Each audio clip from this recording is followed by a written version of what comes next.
ধ্রুবং জন্মমৃতস্য চ তস্মাৎ অপরিহার্যে অর্থে নত্বং শৌচিত মহসে অর্জুন।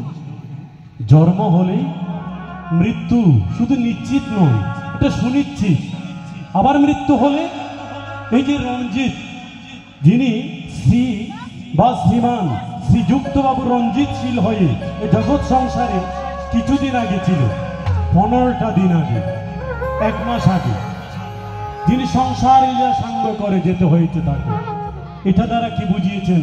ভগবান বলতেছে, হে জাতস্যই ধ্রুব মৃত্যু, জন্ম হলে মৃত্যু শুধু নিশ্চিত নয়, এটা সুনিশ্চিত। আবার মৃত্যু হলে জন্মও নিশ্চিত, এই অপরিহার্য। এই যে যেটা ঘটবেই, এটা কেউ ধরে রাখতে পারবে না, এটা নিয়ে শোক করার তোমার কারণ নেই। তাই তো তোমাকেও বলি, অর্জুনকে বলিতেছে, যেটা জগতের চিরন্তন সত্য, ইউনিভার্সাল ট্রুথ যাকে বলা হচ্ছে। যেরকম মা আমরা সকালবেলা দেখে সূর্য পূর্ব দিকে উঠে পশ্চিম দিকে অস্ত যায়, জোয়ার এবং ভাটা, এগুলো হয়তো একদম মৌলিক, এগুলো চিরন্তন, এটা কেউ পরিবর্তন করতে পারবে না। তাই তো আমাদের শুধু একটাই কর্তব্য, যখন যাকে পেয়েছেন, যে আছে আপনার সাথে, যখন চলিতেছেন, যে অবস্থায় আছেন, শুধু আনন্দময় একটা জীবন করা, যতদিন আছেন। আজকে এসেছি এই শিলপাড়া গ্রামে, হয়তো বা আবার না আসতে পারি। 1 বছর 2 বছর আগেও এসেছিলাম সে আকাশের বড় আমার কর্মের অনুষ্ঠানে। আপনারা মাতৃজননীদের দেখা হয়েছিল, জানি না হঠাৎ করে তেনা এই আকাশের এই ছোট মামা বাবা হারিয়ে যাবে, কারণ কেউ জানে না আজকের পর আগামীকাল কি হবে, 1 ঘন্টা পর কি হবে। তাই তো ভগবান বলিতেছেন, হে অর্জুন, তুমি যদি তোমার জীবনকে উপলব্ধি করতে চাও, তাহলে এখনো 12টা, 1টার দিকে নিজেকে শুধু মনে করাও, আমিও মারা যাবো ওই রঞ্জিত শীলের মতো, আমিও এখানে থাকতে পারবো না। এটা যদি করতে পারো 6 মাস 1 বছরে আপনার পরিবর্তন এমনিতে হয়ে যাবে। কারণ আমি তো কোনো মারা যাব, মানুষ যখন বুঝতে পারে মারা যাবে, তখন কারোর সাথে এত ঝগড়ায় লিপ্ত হয় না, কারোর সাথে এত বেশি কিছুতে লিপ্ত হয় না। কারণ মানুষ যেদিন কাজে থাকে, যেদিন আনন্দে থাকে, সেদিন সব কিছু, আরে তোর সাথে কথা বলার সময় নেই, আমার কত কাজ পড়ে আছে। যার কাজ নেই সেই শুধু শুধু ঝগড়ায় লিপ্ত হয়।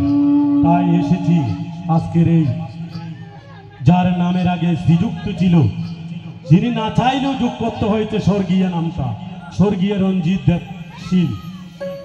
তাই তার কর্মের অনুষ্ঠানে আমি আমার ভক্তিপূর্ণ প্রণাম জানাচ্ছি। আজকের এই জগৎ জননীর অংশ সম্ভূত রূপী আর আমার মাতৃ রূপী জননীরা আছেন, তাদের শ্রীচরণে ভুলুণ্ঠিত প্রণাম জানাচ্ছি।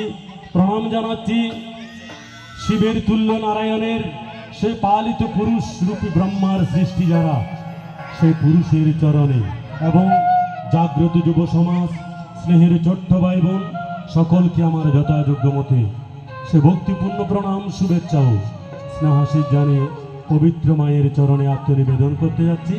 মাদের কাছে একটু উলুর্ধ্বনি শুধু আশা করব। এবার বাজাও কৃষ্ণ তোমার পাঞ্চজন্য,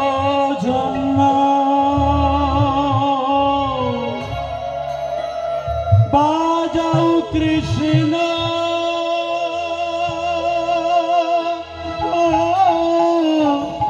তোমার পাঞ্চজন্য,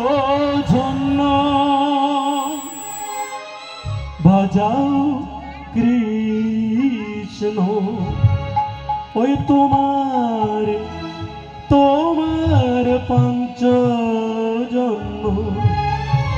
বাজাও কৃষ্ণ ওই কুরুক্ষেত্রের সমরে,